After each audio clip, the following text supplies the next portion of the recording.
오늘 주어진 디모데후서의 말씀을 통하여서 거하라라는 제목으로 하나님의 말씀을 나누도록 하겠습니다. 성도 여러분, 어느새 우리가 이제 2월 달을 살고 있는데요. 벌써 2월 11일입니다. 참 시간이 빠르게 지나가고 있는데요. 지금 2월 중반이지만 이런 질문이 상황에 맞는지 모르겠지만 성도님들은 지난 1월을 어떻게 보내셨습니까? 저는 2월을 맞이하면서 저의 1월 한 달을 이렇게 돌아보는 시간을 가졌거든요. 돌아보니 저의 1월은 감사라는 단어로 요약할 수 있었습니다. 제가 하루하루 바쁘게 살다 보면 이제 하나님과 가족들 또 이웃들에게 감사하는 마음을 갖기가 좀 어렵더라고요. 그런데 돌아보니까 이번 1월 한 달에 저는 작은 일에 계속해서 감사를 고백하며 살아왔다는 것을 그 돌아보는 시간을 통해 발견할 수 있었습니다. 목사로서 성경을 연구할 수 있는 것에 감사하고 또 교회를 섬길 수 있는 것에 감사하고 일용할 양식에 있는 것에 항상 감사했습니다. 이 자리를 빌어서 말씀드리는데 쌀이 떨어지면 쌀을 가져다 주시고 빵이 떨어지면 빵도 갖다 주시고 계절이 변하면 제철 과일도 이렇게 주셔서 이렇게 일용할 양식을 먹으면서 하루하루 사는데요. 참 감사하더라고요. 또 아프지 않고 하루하루를 이렇게 살아갈 수 있는 것, 그런 건강을 주어진 것도 저에게 있어서 항상 감사한 일이지만 특별히 1월 달에는 작은 것에 되게 감사함을 고백했던 것 같습니다. 특별히 제가 1월을 살아가면서 아주 깊은 깨달음을, 깊은 감사를 고백했던 때가 있는데요. 한파가 한참 심할 때 저희 집 보일러가 고장이 났습니다. 근데 하루 만에 고치긴 했지만 그 수도꼭지를 열었는데 따뜻한 물이 나오는 것이 이렇게 감사한 일인지 저는 그때 보일러가 고장 났을 때 깨닫게 되었습니다. 이러나 저러나 저의 1월은 감사가 풍성했던 그런 한 달이었는데요. 사실 저는 그렇게 작은 일에 감사를 고백하는 타입은 아닙니다. 그런데 제가 왜 이렇게 작은 일에 하나님께 감사하며 살아갈 수 있었을까? 그 영적인 이유가 뭘까 이렇게 혼자 생각해 봤는데요. 그 이유는 다른 것이 아니라 하나님의 말씀이 제 마음과 삶을 붙들어 주었기 때문이었습니다. 제가 성도님들과 그래서 디모데후서의 말씀을 나누고 있는데요. 설교를 준비하면서 디모데후서를 읽고 또 읽었습니다. 또 묵상하고 묵상을 했습니다. 그랬더니 말씀이 제 내면에서 살아 움직여서 제 안에 있는 여러 가지 어둠들을 밀어내고 감사라는 빛을 제 마음 가운데 허락해 준 것 같더라고요. 말씀이 제 삶을 붙들었기에 이렇게 감사를 고백할 수 있었던 것 같습니다. 말씀이 우리를 붙드는 삶, 이것은 1세기 목회자였던 디모데의 신실함의 비결이기도 했습니다. 로마의 박해와 사람들의 배교, 그리고 사도 바울의 순교라는 어려운 상황 속에서 그러한 상황 속에서도 디모데는 하나님을 향해서 신실한 인생을 살았습니다. 그의 내면에도 아마 믿음에 대한 고민, 그로 인한 갈등이 있었을 것입니다. 그러나 그는 사는 날 동안 하나님 앞에서 한결같았죠. 그가 그럴 수 있었던 것은 디모데가 특별한 사람이었기 때문만은 아닙니다. 그가 하나님 앞에 신실할 수 있었던 그 비결은 사도 바울로부터 그에게 도착한 하나님의 말씀이 그의 마음과 삶을 붙들어 주었기에 그도 하나님 앞에 신실할 수 있었던 것이죠. 말씀으로 삶을 붙드시는 이 디모데에게 임한 하나님의 은혜가 우리 모든 성도님들의 2월 한 달간의 삶 가운데 임하게 되기를 간절히 소망합니다.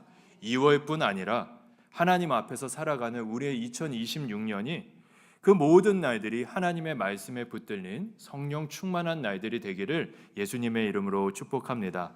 저는 오늘 지난 시간에 이어서 계속해서 디모데 후서의 말씀을 성도님들과 생각해 보고자 합니다. 오늘은 디모데후서 3장을 살펴볼 텐데요. 이 3장에서 디모데를 붙들어 주었던 하나님의 말씀은 두 가지로 요약해 볼 수 있을 것 같습니다. 먼저는 그 첫 번째 내용을 우리가 살펴보려고 하는데요. 오늘 우리가 함께 읽지는 않았지만 3장의 1절에 보면 사도 바울이 디모데에게 아주 강한 어조로 너는 이것을 꼭 알아야 된다라고 이야기하고 있습니다. 디모데가 꼭 알아야 하는 것이 무엇이었을까요? 우리 3장 1절부터 4절의 말씀 우리 함께 읽어보도록 하겠습니다. 너는 이것을 알라. 말세에 고통하는 때가 이르러 사람들이 자기를 사랑하며 돈을 사랑하며 자랑하며 교만하며 비방하며 부모를 거역하며 감사하지 아니하며 거룩하지 아니하며 무정하며 원통함을 풀지 아니하며 모함하며 절제하지 못하며 사나우며 선한 것을 좋아하지 아니하며 배신하며 조급하며 자만하며 쾌락을 사랑하기를 하나님 사랑하는 것보다 더하며. 지금 사도 바울은 디모데에게 말세가 되면 고통의 때가 이를 것이다. 너는 이 일을, 그때 일어나는 일에 대해서 알아야 한다라고 아주 강하게 이야기하고 있습니다.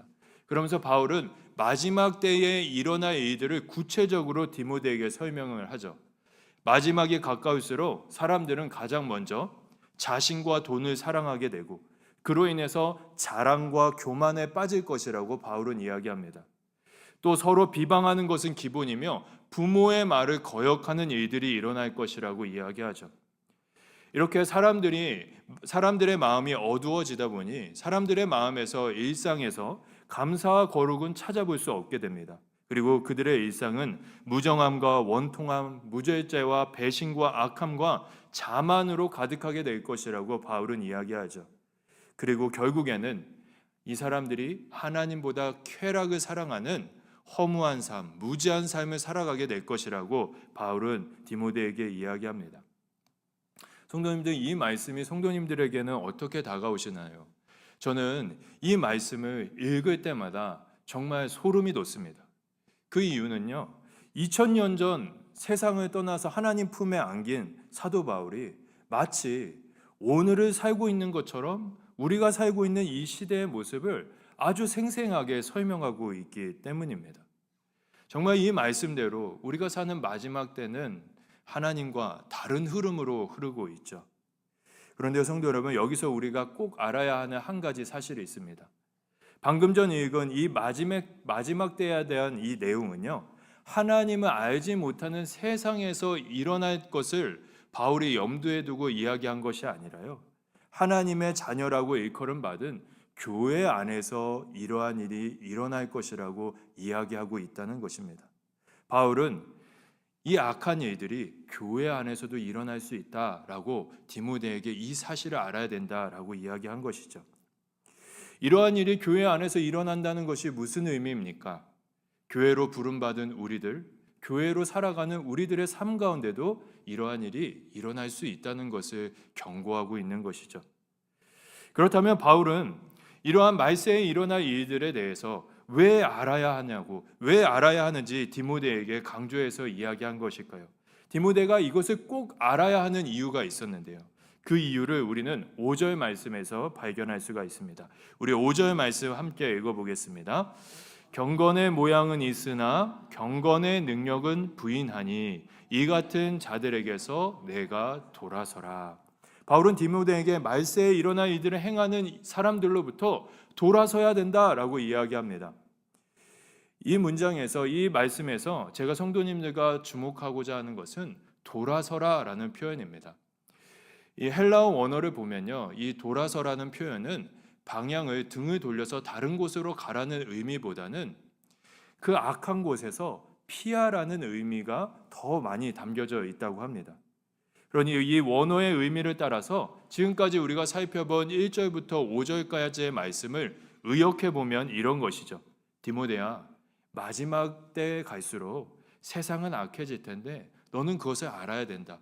그리고 그것을 알 뿐만 아니라 그런 모습을 발견하면 거기서부터 피해야 된다라고 이렇게 의역해 볼 수 있을 것 같습니다.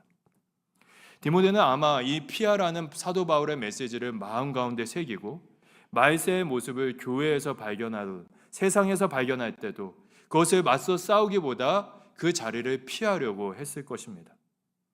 악한 것을 피하는 것, 피하라. 이것은 세상의 거대한 흐름 속에서 디모데를 붙들어 주었던 또 다른 하나님의 말씀이었던 것이죠. 성도 여러분, 우리는 무언가를 피한다, 특히 악한 것을 피한다라고 하면 그 모습에 대해서 패배자의 모습 아니면 약한 자의 모습이라고 생각하는 경향이 있는 것 같습니다. 왜 맞서 싸워야지. 악한 것일수록 맞서 싸워서 정의를 쟁취해야지. 왜 피하냐. 그건 비겁한 거다 생각하는 그러한 생각들이 우리 가운데 있죠. 그러나 저는 악한 것을 피하는 것은 예수님께서 말씀하신 뱀처럼 지혜롭고 또 비둘기처럼 순결한 모습이라고 말씀드리고 싶습니다. 또 악한 것을 피하는 것은 사도 바울이 로마서에 이야기한 것처럼 선한 데는 지혜롭고 악한 데는 미련한 복음의 사람의 모습이라고 강조해서 말씀드리고 싶습니다.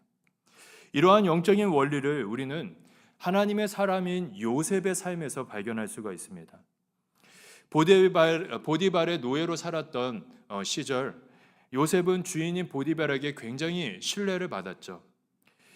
그때 요셉의 삶에 위기가 찾아옵니다. 보디발의 아내였던 여주인이 이 요셉을 이성적으로 바라봐서 그를 유혹한 것이죠. 유혹해 올 때 요셉은 먼저는 자신을 신뢰해준 보디발을 내가 실망시킬 수 없다고 이야기하면서 이성적으로 그 여주인을 설득합니다. 그러면서 그는 하나님 앞에서 범죄할 수 없다고 믿음의 고백을 통해서도 그 여주인의 유혹을 대항하죠. 그러나 이성적인 말과 믿음의 고백으로 그 여주인의 유혹을 이길 수는 없었습니다. 여주인의 유혹이 절정에 이르렀을 때 요셉은 그녀의 유혹을 뿌리치고 물리치고 승리의 길을 걸어가게 되는데요. 그때 그가 영적으로 승리할 수 있던 그 영적인 비결이 무엇입니까? 다른 것이 아니었습니다. 악한 것을 피하는 것이었죠. 그때 그 장면을 우리 함께 말씀을 통해서 한번 보도록 하겠습니다. 함께 읽겠습니다. 그 여인이 그의 옷을 잡고 이르되 나와 동침하자. 그러나 요셉이 자기의 옷을 그 여인의 손에 버려두고 밖으로 나가매 그 여인이 요셉이 그의 옷을 자기 손에 버려두고 나감을 보고 요셉은 악한 것을 피함으로 부정한 세상에서 거룩한 하나님의 나라를 살아내었습니다. 성도 여러분, 이 요셉의 삶이 우리에게 이야기해 주시시 악한 것은 결코 연약한 모습, 패배자의 모습이 아닙니다. 악한 것을 피하는 것은 복음의 사람이 가진 순결과 지혜의 모습이요, 이 땅에서 하늘을 살아가는 그리스도인의 영적인 호흡인 줄 믿습니다. 이러한 영적인 원리를 우리 마음 가운데 새기고 먼저는 하나님과 반대되는 그 세상의 어두운 흐름을 명확하게 바라보고 분별할 수 있는 우리가 되길 소망합니다. 그리고 그 악을 피하는 순결과 지혜로 이 땅에서 영원한 하나님의 나라에 그 생명을 누리며 살아가는 우리 모든 성도님들의 삶이 되기를 예수님의 이름으로 축복합니다. 디모데후서 3장에서 디모데를 붙들어 주었던 두 번째 메시지가 있습니다. 그것은 거하라입니다. 오늘 본문 말씀인데요. 14절 말씀 우리 같이 다시 한번 읽어보도록 하겠습니다. 그러나 너는 배우고 확신한 일에 거하라. 너는 내가 누구에게서 배운 것을 알며. 앞에서 말세에 다가올 악한 흐름을 피하라고 권면한 바울은 이제는 디모데에게 배우고 확신한 일에 거해야 된다라고 이야기합니다. 여기서 배우고 확신한 일은 디모데가 바울에게 배웠고 또 디모데가 굳게 믿고 있었던 하나님의 말씀인 성경을 의미하죠. 그리고 거하라는 것은 지금까지 살아온 대로 그 일을 지속하라, 계속하라는 의미가 담겨져 있습니다. 이러한 의미를 다 합쳐서 생각해 보면 바울은 지금 디모데에게 디모데야, 나에게 배웠으며 너가 굳게 믿고 있는 성경을 지금까지 붙들어온 것처럼 계속해서 그 말씀을 붙들고 살아가야 된다라고 바울은 이야기하고 있다고 볼 수 있습니다. 그런데 성도 여러분, 이 장면에서 우리가 한 가지 질문해 볼 것이 있습니다. 그것은 무엇이냐면 디모데가 붙들어야 되는 것은 참 많았습니다. 그런데 다른 것이 아니라 왜 바울은 디모데에게 성경을 붙들라라고 이야기했을까요? 지금 디모데는 내적으로나 외적으로나 많은 어려움을 겪고 있습니다. 그 어려움 속에서 디모데가 붙들어야 할 실제적인 조언을 바울이 다양하게 해줄 수 있었을 것입니다. 그런데 사도 바울은 그러한 이야기는 하지 않고 편지의 마지막 쯤인 이 3장 마지막 쯤에 성경을 붙들라고 디모데에게 이야기하고 있습니다. 사도 바울은 왜 디모데에게 성경을 붙들라고 이야기한 것일까요? 그 이유는 성경은 디모데와 그리스도인들이 이 땅에서 하늘을 살아갈 수 있도록 하늘의 생기를 불어넣어주는 생명의 호흡과 같기 때문입니다. 그 내용을 우리는 이어지는 내용에서 발견할 수가 있습니다. 이어지는 내용을 보면 사도 바울이 디모데에게 성경이 갖고 있는 영적인 의미를 세 가지로 나눠서 설명합니다. 그 내용을 우리 하나씩 살펴봤으면 좋겠는데요. 우리 3장 15절 말씀 같이 읽어보겠습니다. 또 어려서부터 성경을 알았나니 성경은 능히 너로 하여금 그리스도 예수 안에 있는 믿음으로 말미암아 구원에 이르는 지혜가 있게 하느니라. 아멘.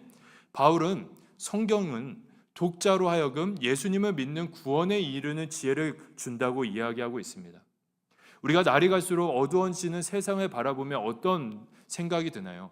이 어둠에서 나의 인생과 우리들을 이 세상을 구원해 줄 자가 누구인가? 구원의 필요성에 대해서 생각하게 됩니다. 이런 이에게 성경은 우리의 구원이, 우리의 인생의 구원이 오직 예수님 한 분께만 있다는 것을 깨닫게 해준다고 사도 바울은 설명하고 있는 것이죠. 이렇게 성경은 우리에게 생명이신 예수님을 만날 수 있게 해주기 때문에 사도 바울은 이 생명이 담겨 있는 성경을 붙들라고 디모데에게 이야기한 것입니다. 이어지는 두 번째 내용도 한번 읽어보도록 하겠습니다. 함께 읽겠습니다. 모든 성경은 하나님의 감동으로 된 것으로. 아멘. 바울은 성경은 하나님의 감동으로 된 것이라고 설명합니다. 여기서 하나님의 감동이라는 표현을 원어적으로 보면 하나님의 숨결입니다. 그리고 이 하나님의 숨결이라는 표현은 하나님께서 사람을 창조하실 때 사람의 코에 불어넣었던 하나님의 그 생기와 같은 표현입니다. 그러니까 성경에는 하나님께서 우리에게 주시는 하늘로부터 오는 생명이 담겨 있다고 바울은 설명하고 있는 것입니다. 이런 면에서 보면 그리스도인은 성경을 통해 하늘로부터 오는 생명을 공급받는 것이죠. 그래서 사도 바울은 디모데에게 성경을 붙들라고 이야기하는 것입니다. 디모데를 살게 하는 생명은 세상에 있는 것이 아니라 성경으로부터 그에게 오기에 성경을 붙들라고 이야기한 것이죠. 마지막 세 번째 내용도 우리 같이 한번 살펴보도록 하겠습니다. 교훈과 책망과 바르게 함과 의로 교육하기에 유익하니 이는 하나님의 사람으로 온전하게 하며 모든 선한 일을 행할 능력을 갖추게 하려 함이라. 바울은 성경을 읽는 독자를 하나님의 사람으로 온전하게 한다라고 이야기합니다. 이러한 일은 우리의 육신의 눈으로는 볼 수 없는 일들이죠. 믿음의 눈으로만 발견할 수 있는 영적인 세계입니다. 보이는 것은 분명히 내가 성경을 읽고 있지만 믿음의 세계에서는 성경이 나라는 사람의 인생을 읽어서 내가 하나님 앞에 얼마나 추악한 죄인인지 깨닫게 합니다. 그리고 구원이신 예수님을 바라보고 믿게 하죠. 그뿐 아니라 그 예수님을 닮아가도록 성경은 우리를 빚어간다라는 것입니다. 이렇게 하나님께서는 성경을 통해 죄인을 순결과 지혜의 사람으로 온전하게 하는 생명의 역사를 이루어 가십니다. 성경 안에 사람을 살리는 생명의 역사가 담겨져 있기에 사도 바울은 디모데에게 이 성경을 붙들라고 이야기한 것이죠. 이러한 성경에 대한 바울의 설명 이 세 가지 중에 제가 오늘 이 밤에 성도님들에게 강조하고 싶은 것은 다시 한번 드리고 싶은 것은 두 번째 내용인 성경은 하나님의 숨결로 되어 있다는 것입니다. 제가 이것을 강조하고 싶은 이유는요. 앞에서 말씀드린 대로 우리 그리스도인은 성경을 통하여서 하늘로부터 오는 생명을 공급받기 때문입니다. 우리가 성경을 가까이 하고 성경 안에 살아갈 때 우리는 진정한 생명을 우리가 공급받기에 우리는 이 부분을 제가 여러분들에게 강조하고 싶습니다. 우리가 인생을 살면서 죄인된 내 모습을 발견하고 악하게 흘러가는 세상을 바라보게 되면 우리의 마음은 좌절되고 낭망합니다. 그때 우리가 좌절하고 낭망하는 것을 넘어서 하나님의 말씀인 성경을 가까이 하면 어떤 일이 일어납니까? 하늘의 생명이 성경을 통하여서 우리의 심령 가운데 임해서 상한 우리의 마음을 온전케 합니다. 좌절의 자리에서 우리가 다시 일어날 수 있도록 하나님의 말씀이 우리의 무릎에 힘을 넣어주죠. 그리고 복음의 사람으로서 우리가 살아갈 수 있도록 하늘의 지혜를 깨닫게 해주고 순결한 삶을 살아갈 수 있도록 진리의 길을 성경이 우리에게 보여줍니다. 이렇게 그리스도인은 하나님의 말씀인 성경 안에 거함으로 하늘로부터 오는 생명을 공급받고 그 생명으로 통하여서 이 땅에서 흔들림 없이 하늘을 살아갈 수 있는 것이죠. 이러한 영적인 세계를 누구보다 깊이 있게 경험했던 사람이 바로 다윗입니다. 다윗은 시편에서 이렇게 고백합니다. 시편 19편의 말씀인데요. 우리 함께 읽겠습니다.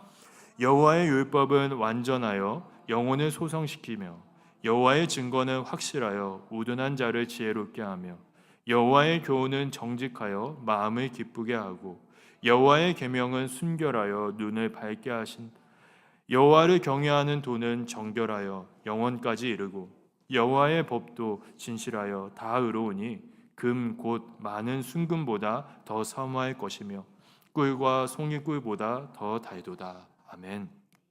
여호와의 율법은 완전하여 영혼을 소성시키며.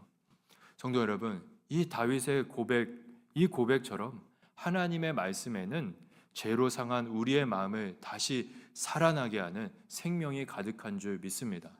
그래서 하나님께서는 오늘도 그 생명이 가득한 하나님의 말씀으로 우리에게 구원에 이르는 지혜를 가르쳐 주기 원하시고 또 우리가 그 성경을 통해서 공급되는 영원한 생명을 누리길 원하십니다. 이뿐 아니라 하나님께서는 성경을 통하여서 우리의 모습을 온전케 하는 생명의 역사를 지금도 이루어 가지고 계신 줄 믿습니다. 바라기는 2026년을 살아가는 우리 모든 성도님들의 삶이 날마다 하나님의 말씀 안에 거함으로 영원한 생명을 누릴 뿐 아니라 이 땅에서 하늘을 살아가는 성령 충만한 날들이 되기를 예수님의 이름으로 축복합니다. 이제 말씀을 맺도록 하겠습니다. 제가 이렇게 수요예배 설교문을 작성할 때면 마음속에 조금 닭살 돋을 수도 있지만 성도님들의 얼굴을 이렇게 다 한 분 한 분 떠올리면서 설교를 씁니다. 그 이유는 부족한 설교이지만 그래도 조금이라도 은혜가 됐으면 성도님들의 삶 가운데 하나님의 마음이 전해졌으면 하는 마음으로 이렇게 성도님들의 얼굴을 이렇게 떠올리면서 설교를 작성하는데요. 사실 오늘 이 설교를 쓸 때는 성도님들의 얼굴보다는 우리 교회에 함께 신앙생활하고 있는 우리 다음 세대, 우리 어린이들과 청소년들 그리고 청년들의 얼굴이 많이 떠올랐습니다. 그 이유는 디모데를 붙들어 주었던 오늘의 그 말씀, 악한 것을 피하고 또 성경 안에 거해야 된다는 이 말씀이 우리 다음 세대 아이들에게 너무나 필요한 말씀이라고 생각되었기 때문입니다. 제가 이런 생각을 하게 된 한 가지 계기가 있었거든요. 한 달 전쯤에 제가 본 뉴스 기사가 있었습니다. 그 영상을 제가 준비했는데요. 우리 한번 영상 보도록 하겠습니다. 살면서 크고 작은 문제를 맞닥뜨렸을 때 누굴 찾으시나요? 가장 먼저 AI 챗봇을 찾는 분들 많습니다. 주변 사람들한텐 쉽게 털어놓지 못할 고민도 AI 챗봇에겐 밤이든 낮이든 언제나 마음 편히 얘기할 수 있기 때문이죠. 그런데 청소년의 경우 이 AI 챗봇에 대한 심리적 의존이 더 커질 수 있다고 전문가들은 경고합니다. 현지 시간 오늘 영국 가디언에 따르면 10대 청소년 4명 중 1명이 정신건강과 심리적 안정을 위해 AI 챗봇에 의존하는 것으로 나타났습니다. 영국의 한 청소년 단체가 11,000명 넘는 10대들을 상대로 연구한 결과 특히 고위험 청소년으로 분류되는 학교폭력 피해자 또는 가해자일 경우 약 40%가 AI 챗봇을 이용하고 있었습니다. 청소년들은 연중무휴로 언제 어디서나 AI 챗봇에게 말을 걸 수 있고 또 순식간에 답변을 얻을 수 있어서 마치 친구처럼 느낀다는 겁니다. 또 학교 상담사나 부모에게 고민을 털어놓을 경우 자신의 비밀이 새어나갈 수 있다고 느끼는 반면 AI 챗봇은 자신에 대한 판단의 잣대를 들이밀지 않고 덜 위협적인 공간으로 여겨지고 있습니다. 이 연구를 진행한 청소년 단체 대표 존 예이츠는 AI 챗봇이 정신건강 지원을 위해 설계된 게 아니라며 우려를 표했습니다. 위험에 처한 아이들에게 필요한 건 봇이 아닌 인간이라고 강조하면서요. AI 챗봇과 청소년 과의존은 최근 심각한 사회 문제로 떠오르고 있습니다. 미국에선 대표적인 AI 챗봇 챗 GPT 때문에 자신의 아들이 스스로 목숨을 끊었다며 부모가 소송을 제기해서 논란이 일었습니다.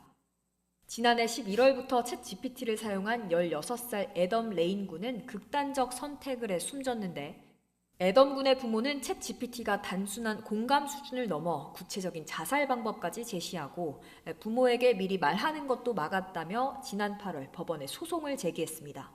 오픈 AI 측은 애덤 군의 죽음에 책임을 부인하는 취지의 의견서를 법원에 제출한 것으로 알려졌습니다.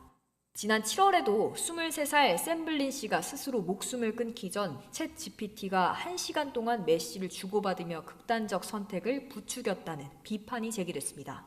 오픈 AI 약관에선 만 13세부터 18세 이용자의 경우 보호자의 동의를 받아 챗 GPT를 쓸 수 있도록 했는데요. 현실에선 이 약관이 쉽게 지켜지기 어려운 만큼 위기에 빠진 청소년들을 위한 AI 챗봇 대책이 필요해 보입니다. 네, 이 뉴스는 제가 한 달 전에 본 뉴스인데요. 근데 이게 내용이 다 해외의 일이잖아요. 근데 이번 주 국민일보 양일가 이틀간 일면에 이 일이 우리나라에도 일어나고 있다고, 많은 청소년들이 이 챗GPT나 AI로 인하여서 심적으로 우울감을 겪고 있고 잘못된 행동을 시도했던 사례들이 있다라는 그런 기사가 연일 보도되었습니다. 우울감을 겪는 우리 아이들이 부모님보다 이 AI를 더 의지하고 있습니다. 친구보다 이 AI를 의지하고 있는 것이죠. 마음이 상하다면 AI와 이야기할 수 있죠. 이야기하는 것이 문제가 아닙니다. 이 이야기를 하면, 계속해서 AI와 이야기하면 한 아이가 이야기한 내용이 그 AI 챗GPT 안에 다 쌓여간다고 합니다. 그리고 내용이 쌓여가면 AI가 아이들의 우울감을 더 자극하게 되고 결국에는 그릇된 선택을 하도록 유도한다고 기사는 이야기하고 있더라고요. 저는 이러한 기사를 읽으면서 만약 우울감에 있던 이 아이가 AI가 아니라 이 아이를 향한 하나님의 마음이 담겨 있는 성경과 대화했다면 그 결과가 어떻게 되었을까라는 생각을 해보았습니다. 아마 아이는 그릇된 자아상과 어두운 세상의 흐름으로부터 벗어날 수 있었을 것입니다. 또 하늘의 생명이 담겨 있는 그 성경 말씀을 통하여서, 영원한 생명을 통하여서 그 아이의 심장은 다시 뛰게 되었을 것이라고 저는 믿습니다. 다음 세대 아이들이 살고 있는 우리 이 시대가 이렇게 위기 가운데 있기에 우리 교회는 올 겨울에도 우리 아이들의 심령 가운데 하나님의 말씀을 뿌렸습니다. 유치부, 유초등부 아이들에게는 사도신경 안에 담겨 있는 그 믿음의 고백에 대한 말씀을 심었죠. 그리고 중고등부 아이들에게는 예수님의 사랑이 담겨 있는 복음의 씨앗을 심었습니다. 그리고 2월 말에 진행될 청년부 겨울 수련회에서는 사무엘의 인생을 통하여서 하나님이 찾으시는 예배자는 어떤 사람인지 그에 대한 말씀을 심을 예정입니다. 그런데 성도 여러분, 우리가 이런 위기 속에서 말씀을 심는 것과 함께 꼭 해야 하는 다른 일이 있습니다. 그것이 무엇이겠습니까? 이들을 위해서 기도하는 것이죠. 말씀의 씨앗이 귀한 열매로 맺어지기 위해서는 열매를 기다리는 농부의 마음으로 그 아이들을 위해서 지속적으로 기도하는 그 기도가 필요하다는 것입니다.